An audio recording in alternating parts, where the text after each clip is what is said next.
It's Cathy Cassidy and I'm here again today to read you a chapter from Scarlett. And as you can see, I'm outside. I'm sitting under a big plane tree where there are two wood pigeons nesting. So I'm not sure if they're wood pigeons or collared doves, but they're nesting in the tree and they're being very loud today. So if you hear some strange background noise coming from above me, that is what it is. I wanted to start off again today by just doing a little shout out to people that I know are listening along. So one of them is to Bracken, who shares and listens. One is to my lovely friend Kiki, who hopefully is now on the mend from the horrible virus. Also to lovely Jacqueline, who used to live in our house, and I'm trying to vary the backgrounds a little bit so that she gets to see some little glimpses of the house and the garden, because I know it makes her smile. Also to lovely kind of regulars, Jan and Doreen and Di, Janet and Paul, Bean, Helen, Hill and Craig, Hel and Craig, Laura, Natalie, lots more that I know that I'm forgetting. A special mention for the top YouTube commenters, people who kind of comment most days, because it really does help and it really does keep me going. And they are Francesca and Ali and Sophia. And we've had a little flurry of new subscribers, which is brilliant, because I don't know if everybody knows, but this is not my official YouTube channel, it's my personal one, because most of Puffin Books have gone off on either on furlough or are working from home. I don't have a publicist at the moment, so and I don't have anybody to help me upload things onto the Puffin official Cathy Cassidy TV YouTube channel. So this is all kind of very homemade. So we don't have a lot of subscribers, but those who are joining in are really welcome. So hi to you. And I noticed in the new subscribers somebody, well, I reckon the name was different, but because of the rainbow hair and the big smile, I recognised it as somebody I know from long ago, Anicia, a very fabulous and awesome young woman who I used to teach art to back when I was an art teacher in Galloway. And Anicia has grown up to be just as awesome as I always knew she would be, and has the most fantastic rainbow mermaid dip hair. So hi to you, and also a special mention as well to Anne at Wigtown Book Festival, because she is going to be sharing these little videos on the Children's Festival sites for Wigtown Book Festival, so people can actually tune in and listen there, so that means a lot as well. So that was quite a lot of shout outs at the start, and I still know that I was bound to have forgotten people, but I hope you will forgive me, because I'm a bit rubbish at writing stuff down and trying to remember. Luckily, today's chapter is quite a short one, and it's chapter 15. So here we go, on with Scarlett's story. And listen out for the collared doves or the wood pigeons, whatever they are.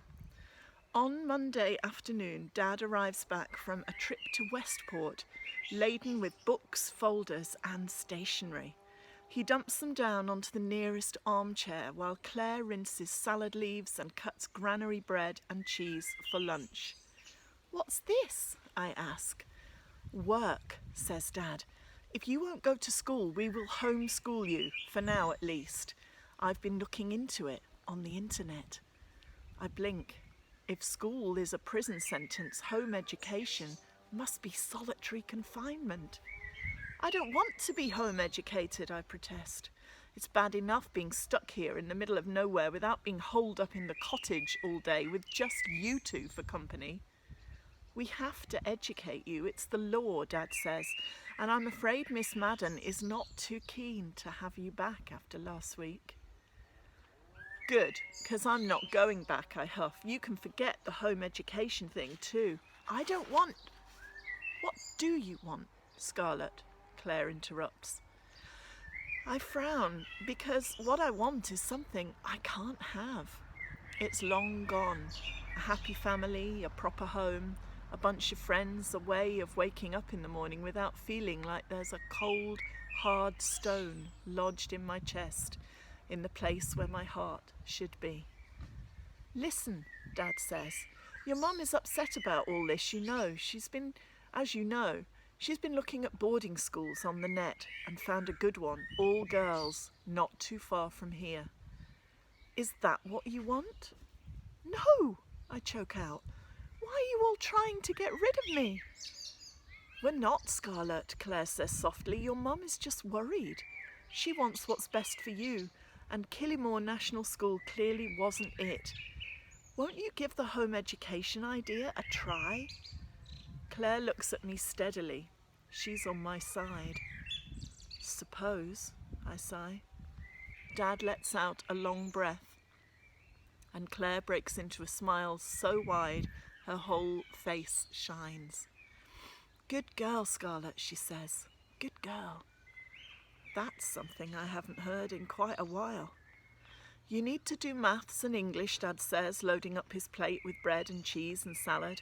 They're basic. I've bought books that seem about right for your age, and so you can do a page from each one of them every day. Otherwise, study whatever interests you. You'll be working because you want to. What makes you think I want to? You're a clever girl, Claire says. You will like this way of learning. Think of a project, Dad suggests. Something that covers several subject areas.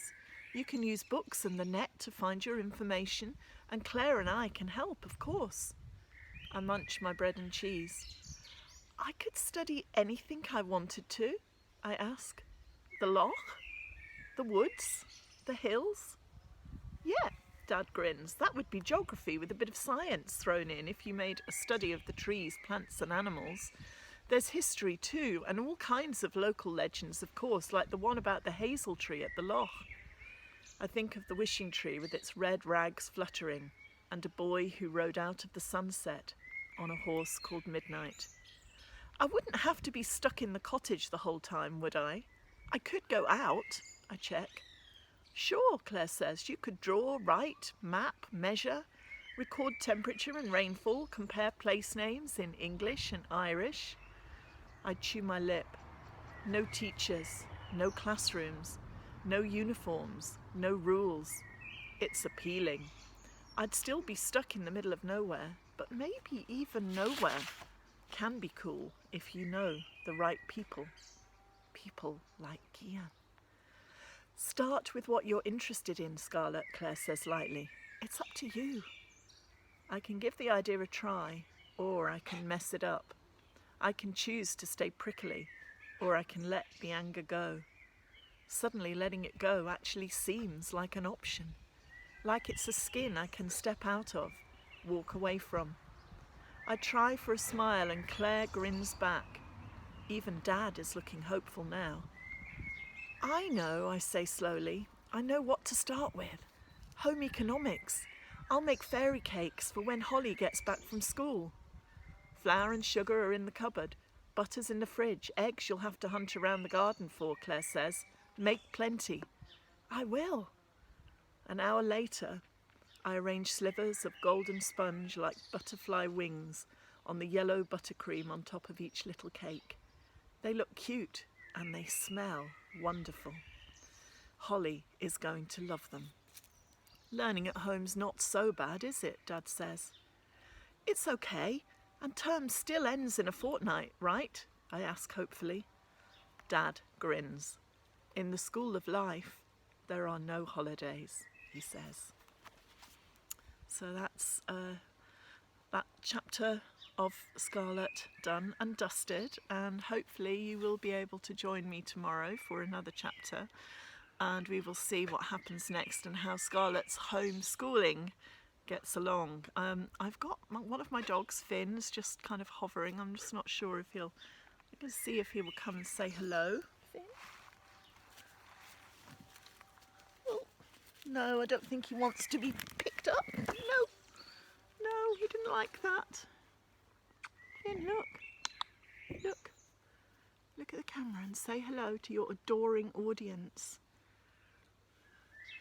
I think he's a bit grumpy, but he doesn't like being picked up, but I couldn't work out really how to move the camera to get to him. He's all right. Oh, off he goes. That was all a bit of a disaster. Never work with children and animals. I will see you again tomorrow for another chapter. I think we'll be on to chapter 16. And until then, I hope you're staying well. I hope you're staying safe and finding something every day to smile about. But take care. See you soon.